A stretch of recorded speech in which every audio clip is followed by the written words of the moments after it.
Welcome to the 19th episode of the Reading and Writing Podcast. I'm your host, Jeff Rutherford. Today I have an interview with Stephen Jones, who has edited 100 anthologies and compilations of horror literature. Jones's latest anthology is The Dead That Walk, published by Ulysses Press and available in bookstores now. The Dead That Walk is a zombie fiction anthology featuring short stories from many noted horror authors including Clive Barker, Ramsey Campbell, Stephen King, Harlan Ellison, Joe Lansdale, and many others. Stay tuned for my interview with Stephen Jones. This is Lee Child, and I'm listening to the Reading and Writing Podcast.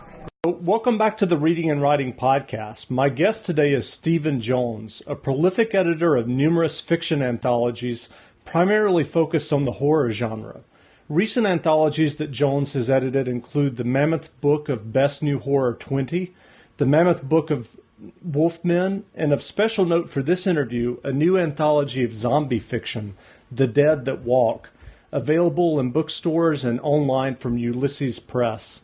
The Dead That Walk includes many classic and brand new zombie stories from a lineup of well-recognized horror authors including Stephen King, Richard Matheson, Clive Barker, Harlan Ellison, and many others. Stephen, welcome to the Reading and Writing Podcast. Well, thank you for having me on, Jeff. Sure. Well, I'm curious, as I mentioned, you've been a prolific editor and anthologist. How many books have you edited? Do you have a hard count at this point? I do. In fact, interestingly, Best New Horror 20, which came out in October this year, was my 100th book. That's not the 100th book I've contributed to, but it's actually the 100th book with my name on it. If you add up all the foreign editions and whatever, there's plenty more.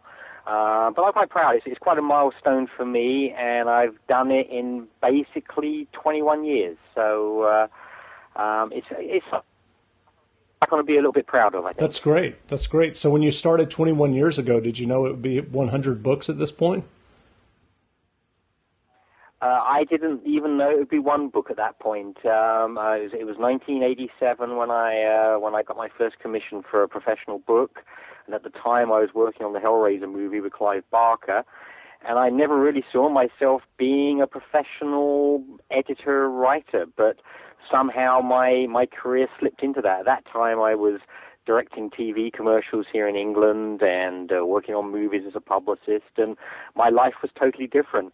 And probably from 1988, 89 onwards, I became a full-time writer, and that's what I've done ever since. And the opportunity to do what I've always wanted to do, which was work in the horror field and work with some of those names you mentioned earlier in the very nice introduction, has been a dream come true. And here I am now in my my mid-50s, and I'm just having a ball. You know, every time I do one of these books, it's just a whole new exciting experience for me. And I get to work with these older writers and friends like Clark or Ramsey Campbell, and I also get to work with a lot of the new writers, the people who are coming up in the field, some of whom I included in The Dead That Walk. That's great.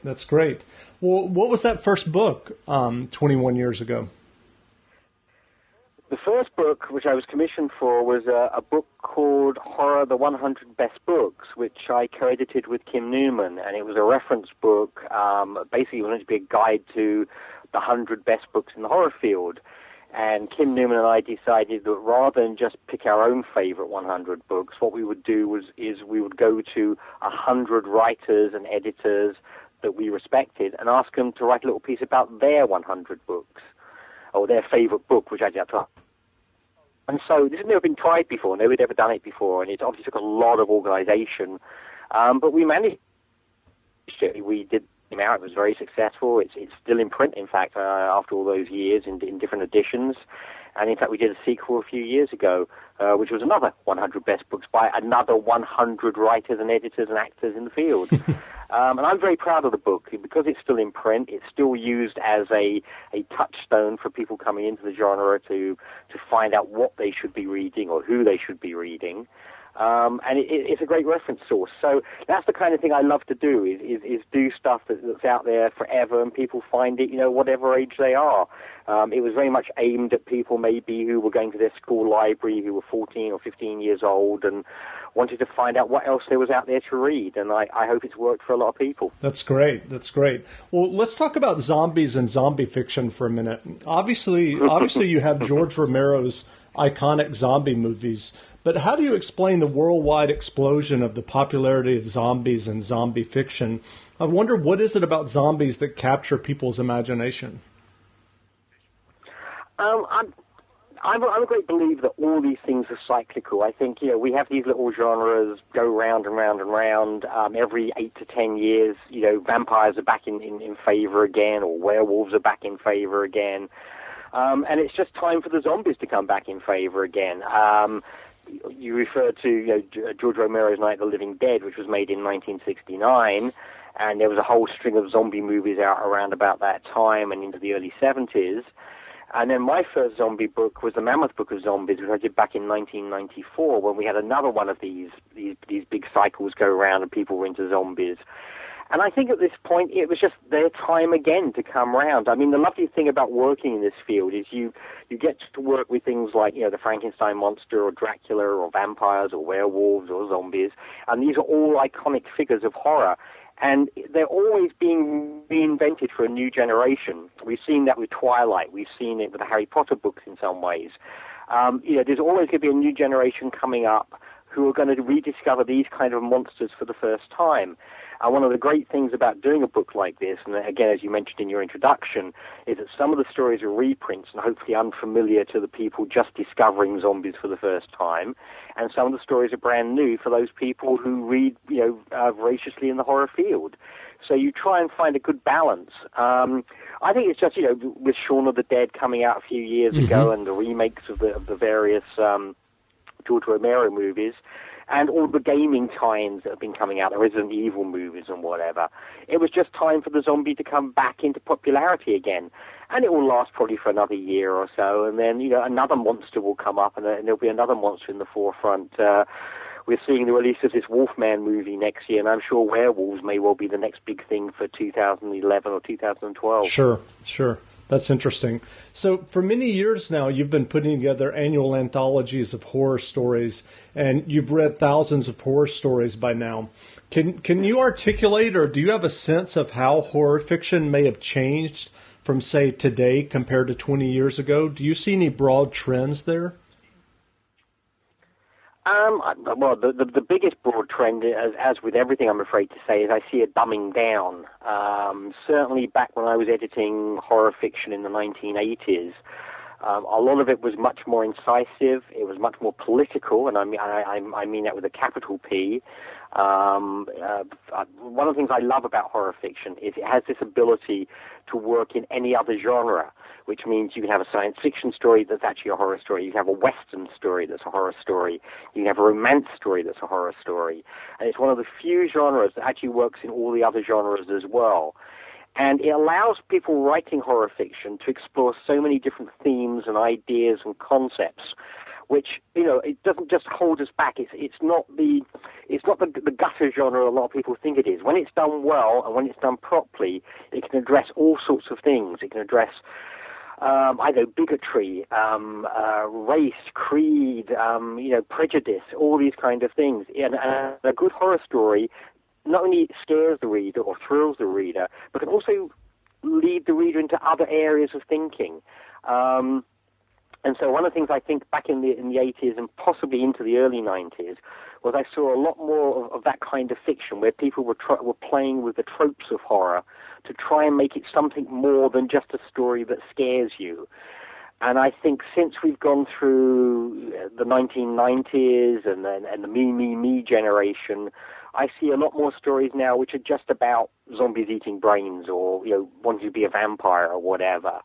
And it seems to me that a lot of the newer writers who are coming up have lost that ability to think outside the box in many ways, to say, well, what can I do with a vampire story that makes it different from all the other thousands of vampire stories that are out there?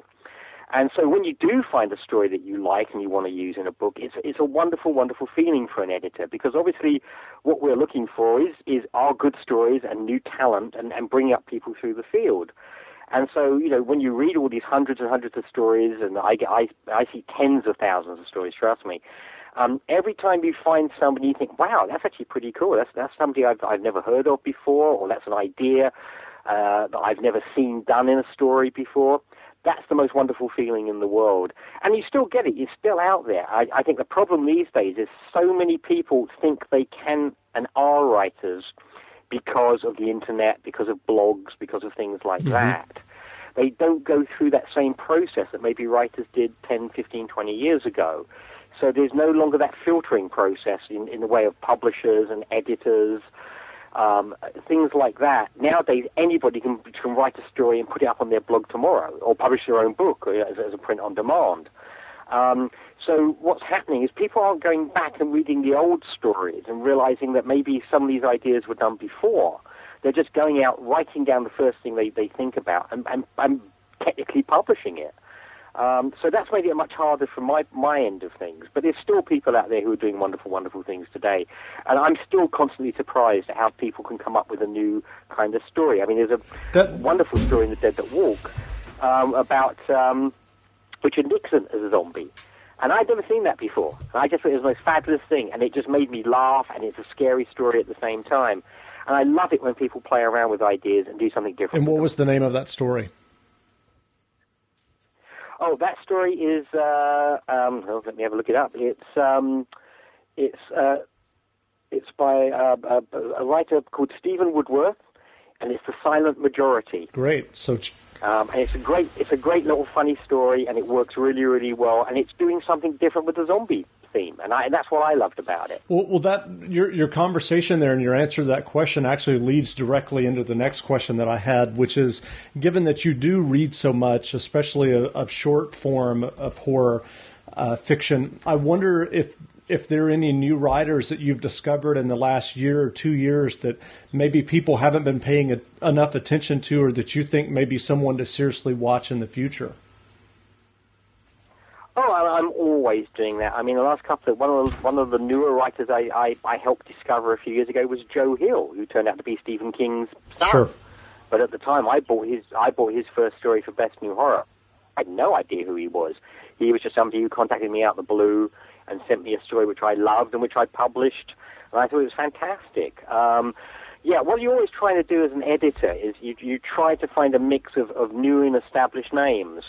So obviously we use names like Clive Barker or Richard Matheson or Stephen King or Harlan Ellison to sell a book like, The Dead That Walk. But then what you try to do is find writers that maybe people are less aware of. I think Mark Samuels, who's got a story in the book called The Last Resort, he's somebody who's come up in the last few years through the English ranks, very well known for writing ghost stories and Arthur Machen type and M.R. James type stories, who really steps out in the book and does a wonderful, wonderful job with his story.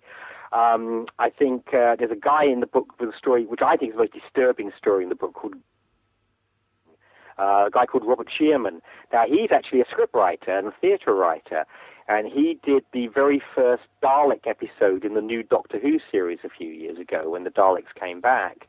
And he's now turned to writing short fiction, and he writes some of the sharpest, most disturbing short horror fiction I've ever read.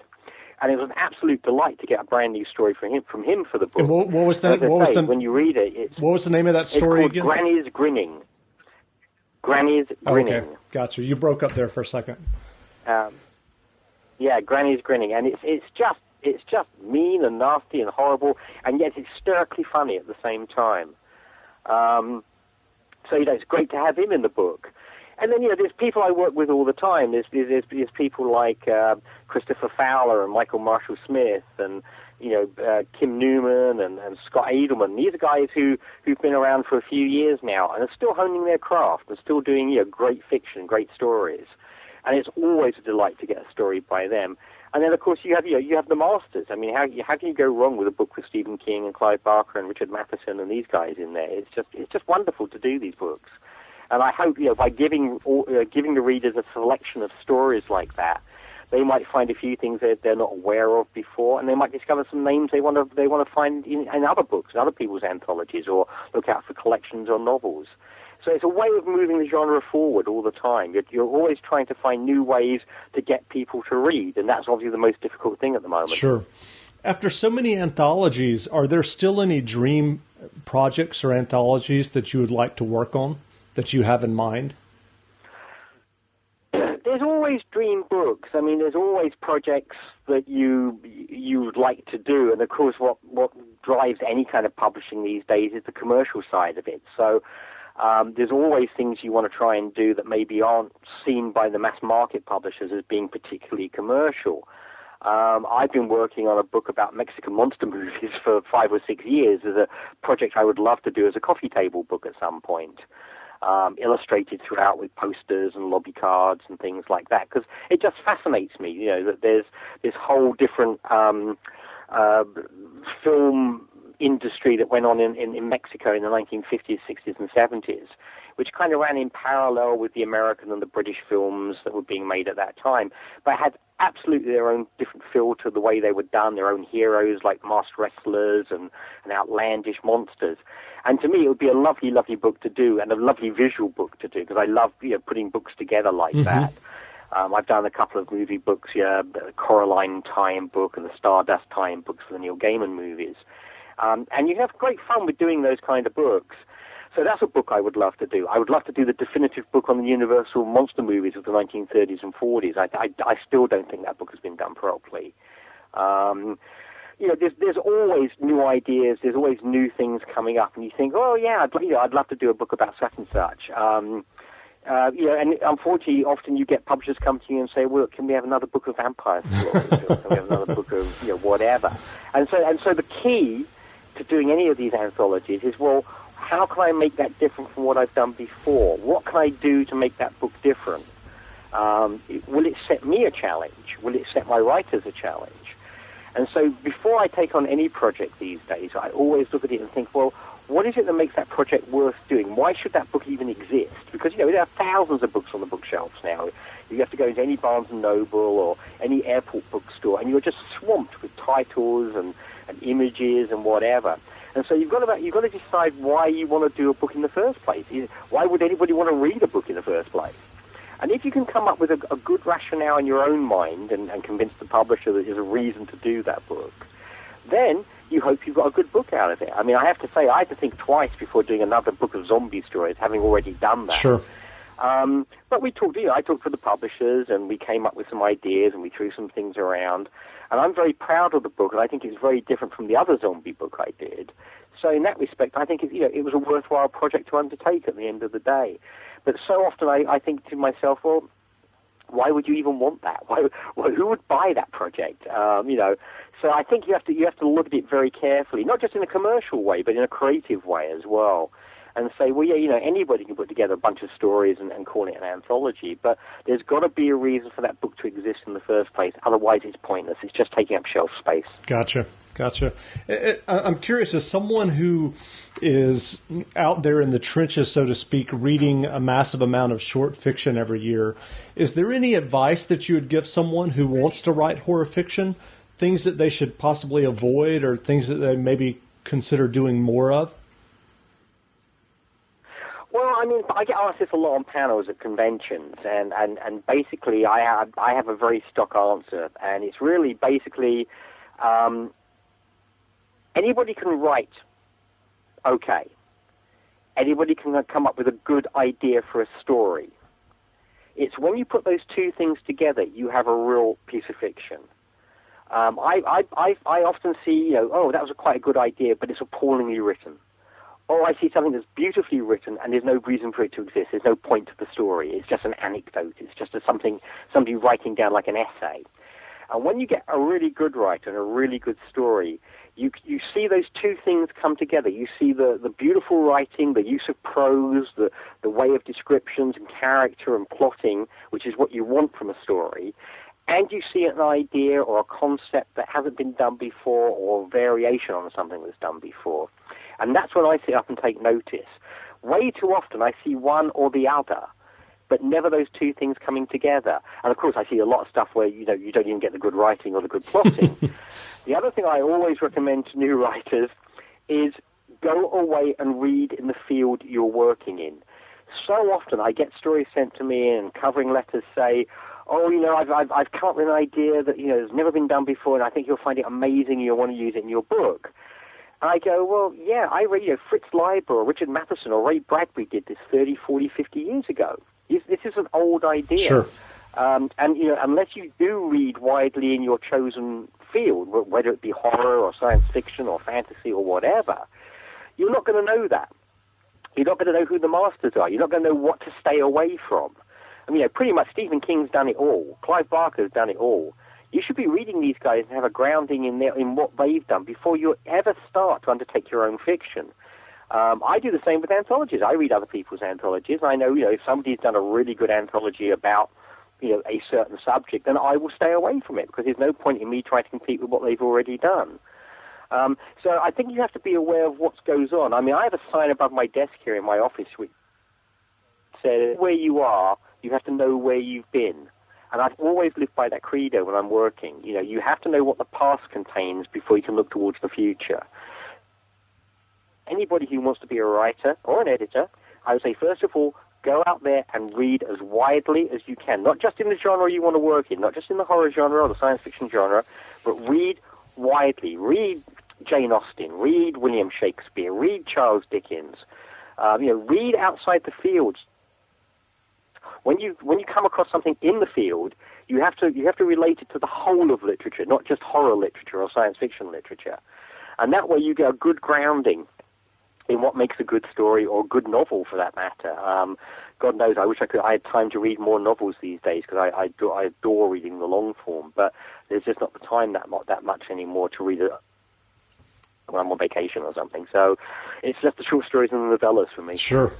Well, during this past year, there's been a lot of news coverage of ebooks and ebook readers, and there's still a lot of talk and speculation that Apple may release some type of tablet computer in 2010 that could be used as an ebook device. I'm curious if you think that, I wonder if you think that electronic publication and ebooks could be a lifeline for short fiction, and do you think people will read more short stories with ebook devices versus traditional books? Personally, I'm not convinced. I read about the stuff the same way you do. I see what they're planning to do and what's coming out. I have friends who have ebooks. It's a particularly useful tool if you're working for a publishing company and you have to read a great deal of manuscripts, because it saves you carrying around, the manuscript to a novel, which would be maybe 500, 600 pages of paper. A big wad of paper which you'd have to carry in your shoulder bag or whatever, you can now carry around on a pallet electronically. It's brilliant for that. But I'm not convinced that it creates more readers. I love the look of a book. I love the feel of a book. I love the smell of a book. I love the way a book looks. I love the way it looks on the shelf, with the title on the spine and maybe an illustration. And you lose all that with the electronic version. You lose all that sense of being connected to a book. So I'm a little old-fashioned. It may just be because I am old-fashioned. It may be just because of my age. I grew up reading books. But at the moment, I don't see electronic books replacing print books in any major way. I think there are some people who prefer to read electronically. I personally don't. I find it much more tiring on the eyes, for example, to read a backlit text. Mm-hmm. And also to say, I think you lose that beauty of a book that you can open and read and touch, that tactile feel of the cover, of the pages as you turn them. And there's something very lovely about old books, the smell of old books, the feel of old books, which of course we will lose if they're just electronic files. And also from sales, I mean, of my own stuff electronically now. And, there's no way they're even approaching anywhere near what physical books are selling in bookstores. Now, that all may change in the future, I don't know. But for the time being, I think ebooks will remain something of a rarefied pleasure just amongst a few people who just want to carry around those pallets. But for me personally, I hope they don't catch on as much as obviously the manufacturers do. I want books. the way to go. I'm a book guy. That's why I do this stuff. I love books. Sure. So what's up next for you? What anthologies will be out in 2010 that you've been working on? Oh, what have I got coming out? Because I'm involved in running the World Horror Convention, which is coming to Brighton, England for the first time. It's the first time it's been outside North America ever in its 20-year history. So I've got a raft of books coming out next year. We've got the best of best new horror, because as you mentioned earlier, we did our 20th anniversary edition earlier this year. So next year we have the best of best new horror coming out, which actually has each volume of those 20 years. And again, we've got Stephen King and Clive Barker and Neil Gaiman and all these kind of guys in there. And it will be a best of the best. That's been a fun book to put together, because it's basically a history of that series for 20 years. That's a pretty long time in publishing, I'll tell you. And in horror publishing, it's an extremely long time. But, we've been very lucky. We've been running that series now for 20 years. And again, I'm doing volume 21 next year. That'll be out for Halloween next year. I've just recently edited up a bunch of poetry books by the classic Weird Tales writers, which we've got coming out in the spring for the convention. And another zombie book I'm working on for next year is a book called Zombie Apocalypse, which is a shared world zombie novel, basically. Writers writing sections of the book, which I'm then tying together and melding together. And that's going to be a very cool project. And again, it's one of those ideas where a publisher came to me and said, would you be interested in doing something like this? And we threw it around and we came up with ideas. And I thought, I've never done a book like this before, basically a mosaic novel using lots of different writers. Right. And so, we've been putting this together over the year, and it's got a very cool cover, and it's coming together really, really well. And it starts off in England, and the zombie virus spreads around the world and ends up in America. And I've got some very interesting writers contributing to the book, and we've got different ideas. I had to come up with the overall arc of the story, and it's my job, as I said, to meld it all together and pull it all together. And that's a book that will be coming out the latter half of 2010. And again, I have to think carefully about, oh, God, here is another zombie book. Do we really want to do this? But I think it's going to be a fun little book to do. And that's what I look for in any project I do. I want to make sure it's fun for everybody working on it. I want it to be, certainly, I want to sell well. I want us all to make a bit of money off of it at the end of the day. But if it's not fun, I don't really see any reason to do it. And I'm always trying to push the envelope of not only the genre, but also what I do, the kind of stuff that I enjoy doing and what my writers enjoy doing. And I think in this one, they have enjoyed doing some of the stories. We've had some fun with it. And I hope the readers, when they see it, will have some fun with it as well. Great. So lots of good stuff coming up next year. Tons of stuff. I'm always working. It never stops, unfortunately. Well, great. I stop for Christmas Day. That's the only day I have off. Well, again, we've been speaking with Stephen Jones, noted horror anthologist and editor. His latest anthology of zombie fiction, The Dead That Walk, is available in bookstores now. If you're a horror fan or love zombies, don't miss this book. Stephen, thanks for taking the time to speak with the Reading and Writing Podcast. Jeff, thank you very much for asking me. I've enjoyed it immensely. Thank you.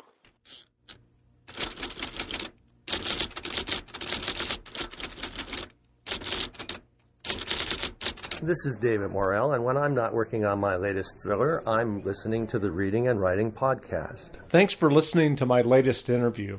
If you like what you heard, I would really appreciate a review of the podcast in iTunes.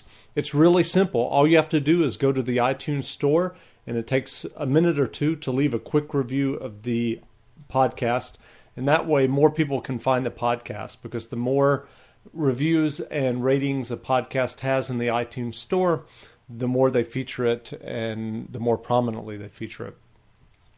So hope you enjoyed the interview. Until next time, read some good books and support your local independent bookstore, and I'll be back soon with another interview with a writer that you enjoy reading.